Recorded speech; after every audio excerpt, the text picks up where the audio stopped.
Nigeria runs on generators. An unreliable power grid and cheap gas has made them a loud and dirty part of life here. There are 20 to 50 million generators in the country.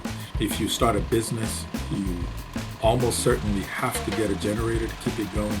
But a year ago, something changed. The newly inaugurated President Bola Tinubu removed the long-standing subsidy on refined oil to free up resources. We haven't even been able to buy fuel. Of course, the price of petrol tripled, and renewables like solar started to become more appealing. Solar is the way to go now.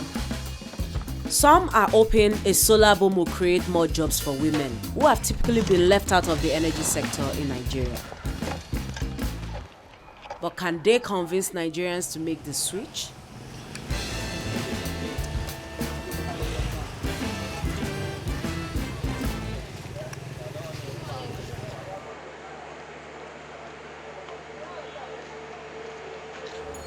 So there's no light right now. There is no light now. And why? Why don't you have?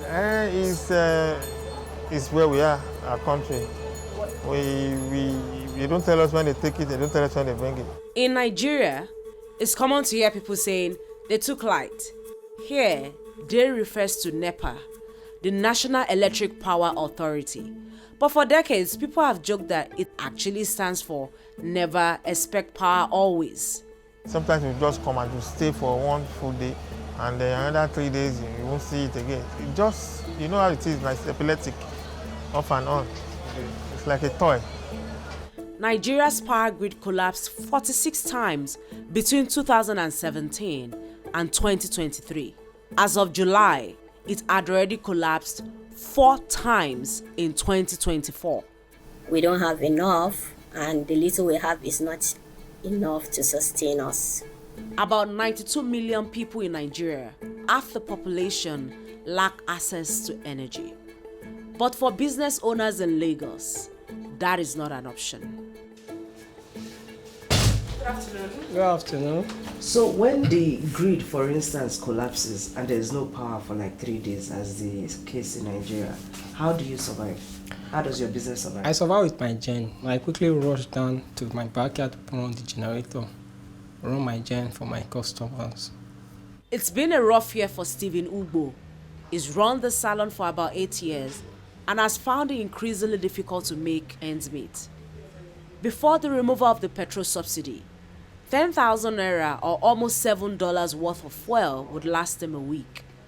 Now it's gone in just a few days. Fuel alone is eating up a quarter of his 300,000 naira salary. Can you tell us what you use electricity for in this shop? My dryer, my straightener, my clipper and other things, my AC and all that, my fan and everything. And have you thought of going on solar? It's expensive for me, know that. This is a challenge for solar installers and saleswomen like Anu Sheson Emmanuel.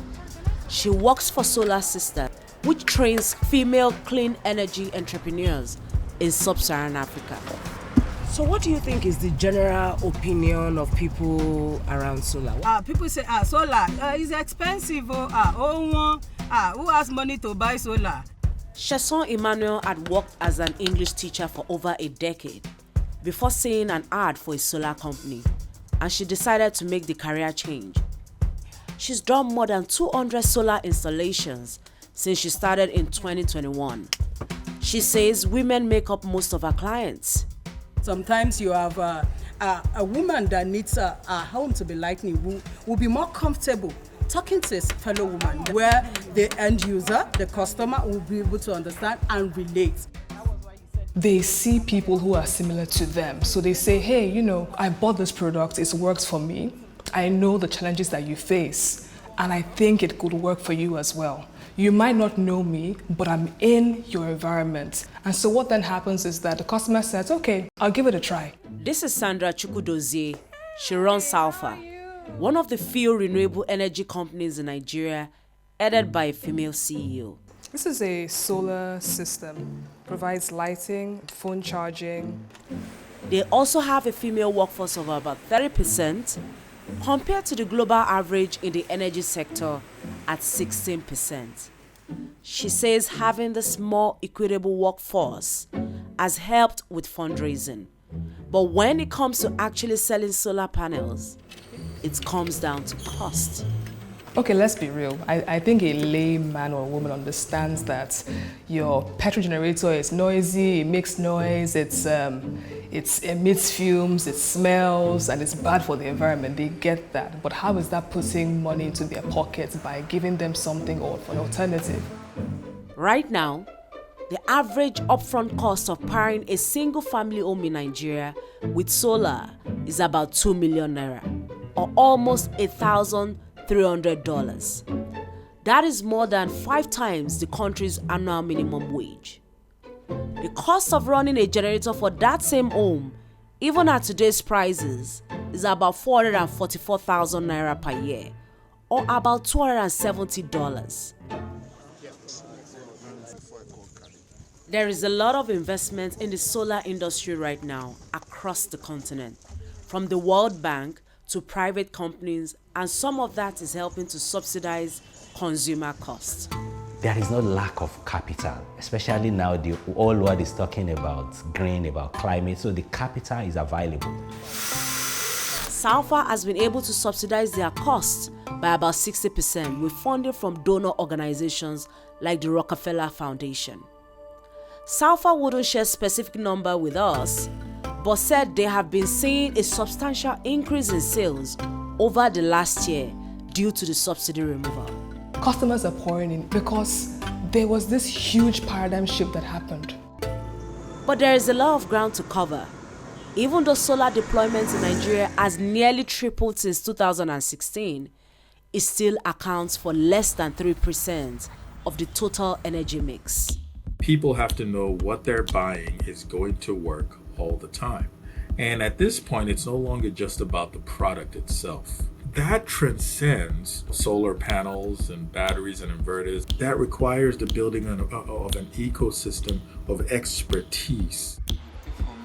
On almost every street corner, there's somebody who is called growing up, we used to call them the generator man.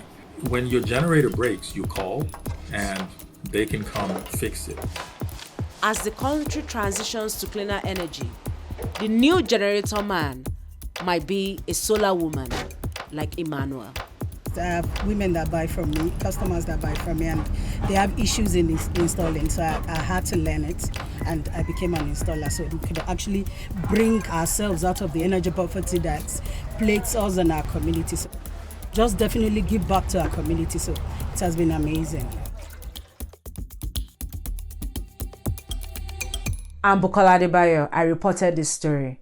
If you like the work we do at Context, please like and subscribe to this video.